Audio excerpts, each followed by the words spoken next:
You're nothing."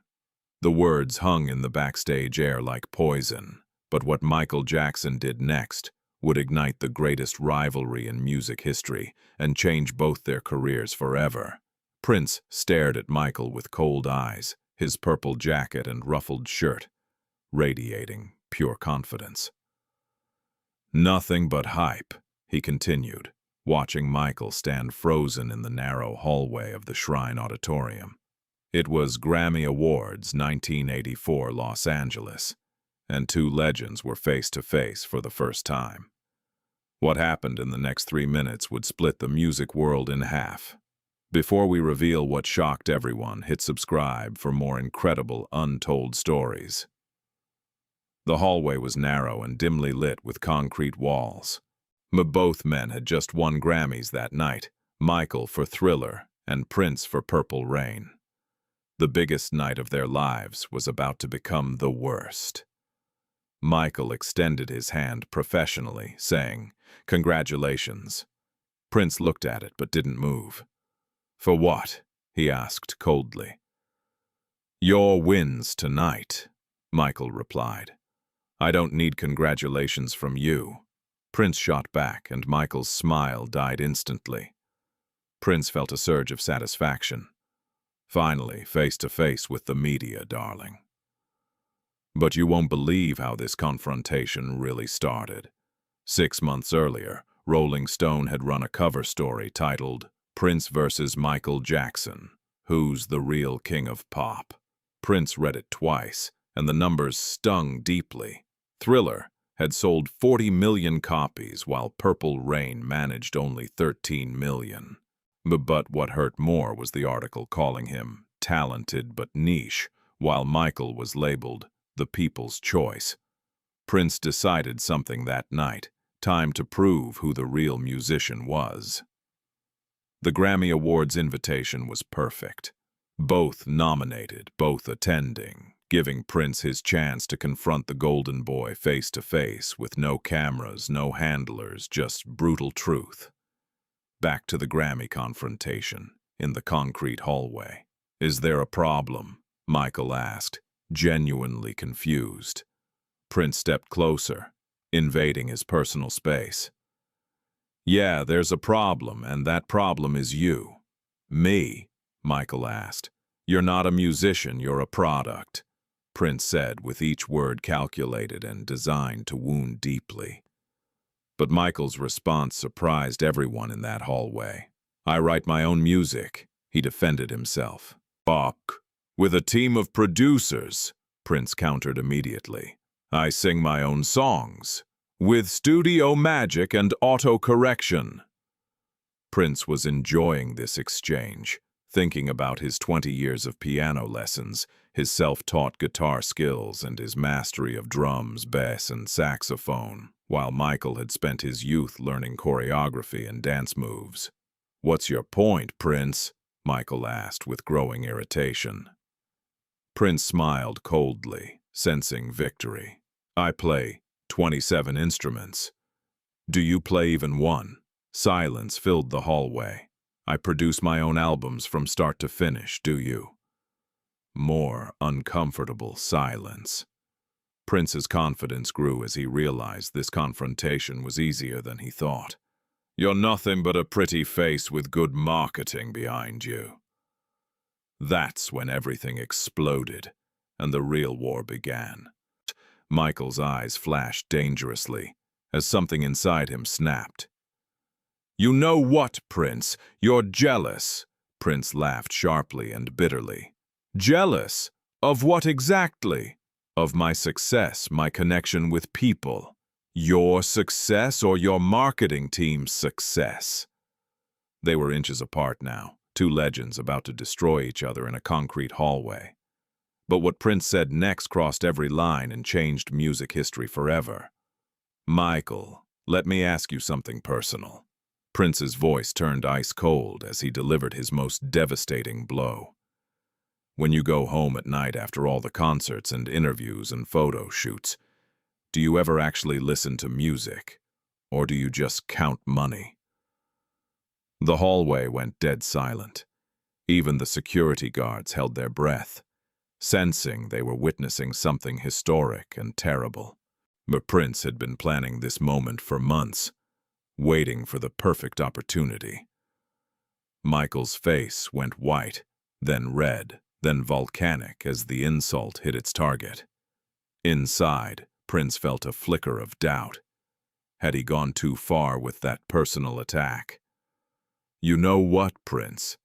Michael said quietly, his voice carrying more menace than shouting ever could. "What's that?" Prince replied, trying to maintain his confidence. "You just made the biggest mistake of your career." Prince's confidence cracked for the first time. "What mistake is that?" "You challenged Michael Jackson to a war you can't win." "So what if I did?" "So now I'm going to destroy you professionally and personally." Michael turned to leave, stopped at the hallway exit, and looked back with eyes full of promise and threat. Enjoy your 15 minutes of relevance while they last." He walked away with each step echoing off concrete walls like a funeral drum. Prince stood alone, still smiling on the outside, but his hands were shaking uncontrollably. What had he just started with the biggest star on the planet? What happened next became music industry legend that's still talked about today. Michael Jackson went straight from the Grammy Awards to his recording studio, locked the doors, and worked 18 hours a day for 6 straight months. The result was bad. The album that redefined pop music forever with 5 consecutive #1 singles, a record that still stands today and may never be broken. Meanwhile, Prince released Sign of the Times to massive critical acclaim and recognition as a musical genius. But it only sold 2 million copies, compared to Michael's massive numbers. The war was just beginning, and Michael's response was overwhelming. His Bad World Tour featured sold-out stadiums across 100 cities for 4 million screaming fans. And the numbers spoke for themselves with devastating clarity. Prince watched from his Minneapolis studio, knowing Michael was winning the commercial battle decisively. But Prince had something else: pride, artistic integrity, and a plan for revenge. "Lovesexy" was his response, controversial and explicitly sexual. Everything Michael's family-friendly music wasn't. Critics loved it. Fans were confused by its boldness, and sales were modest. But Prince had made his point clearly. He was an artist, not a manufactured product. The rivalry continued for years, with every album, every tour, and every interview being compared, contrasted, and analyzed by the media. Michael kept winning commercially, while Prince kept winning critically. Neither would admit the other's talent publicly until 1987 brought an unexpected turning point that changed everything. James Brown's concert in New York invited both legends to perform on the same stage. Michael performed The Way You Make Me Feel, with perfect, polished professionalism that dazzled the audience. Prince followed immediately with Purple Rain, raw, emotional, and devastatingly real. The audience went absolutely crazy for both performances, and that's when both men realized something profound about their relationship. They weren't really enemies. They were pushing each other to be better artists, work harder, and reach higher creative peaks than either could achieve alone. But after the show, they met again, in that same type of narrow hallway with completely different energy. "Good show tonight," Michael said with genuine respect. "You too," Prince replied honestly. No handshake occurred, no friendship was declared, but real respect had finally emerged between them. But the music industry was permanently changed by their rivalry. Record labels learned that personal rivalries sell millions of records, and big rivalries create cultural phenomena. Warner Brothers pushed Prince harder, while Sony pushed Michael harder with the explicit strategy of make them compete, feed the fire, let the press run wild with it. MTV absolutely loved the constant drama because two superstars provided perfect television content year after year. Michael versus Prince Week became an annual tradition featuring video countdowns, the fan polls, and endless debates about who was superior. The media created a war, the artists fought it passionately, and everyone made enormous amounts of money from the spectacle. Rolling Stone dedicated entire issues to analyzing the rivalry, with covers titled "The Battle for Music Supremacy," appearing every 6 months, comparing sales numbers, analyzing tour grosses, and dissecting critical reviews with scientific precision. Other major artists felt compelled to take sides in this cultural war. Madonna chose Michael, claiming he's the better performer and entertainer, while George Michael chose Prince, insisting he's the better musician and artist. The entire music industry split into opposing camps representing pop versus rock, commercial versus artistic, and mainstream versus underground philosophies. Everyone had a passionate opinion, and everyone picked a side. Young artists studied both legends intensely, asking themselves, how can I create my own rivalry? The Prince-Michael template became the blueprint for future conflicts. Every major artist since has been compared to someone else, following the same pattern.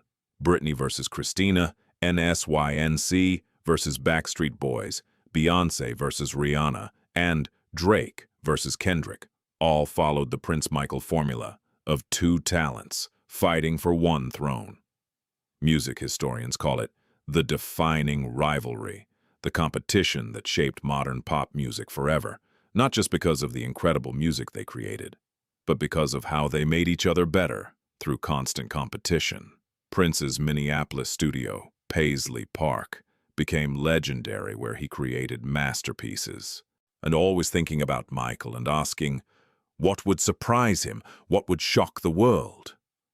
Michael's Neverland became equally famous, where he perfected his art. Always aware of Prince and wondering, what hasn't been done? How can I go further? Neither would admit it publicly, but privately they drove each other to experiment, innovate, and push creative boundaries. Purple Rain exists because of Thriller, and Bad exists because of Sign of the Times. Each album was a response, and each song was a statement declaring, I'm still here, I'm still the best. When Prince died in 2016, Michael had been gone 7 years, but their rivalry lived on in tribute concerts and documentaries and endless debates. The answer to who was better remains the same. Both were legendary. The Michael Jackson sold more records worldwide, while Prince earned more critical respect. Both became immortal legends. Both inspired generations, and both proved something important. Competition breeds greatness and pushes artists beyond their limitations. That backstage confrontation at the 1984 Grammy Awards didn't create bitter enemies. It created the two greatest musicians of their generation, and possibly all time. When Prince told Michael, "You're nothing," he wasn't trying to destroy him personally. He was challenging him to prove he was something extraordinary and world-changing. And Michael did exactly that with devastating effectiveness. Sometimes the best thing someone can tell you is, "You're nothing," because then you get the ultimate chance to prove them completely wrong and change the entire world while you do it.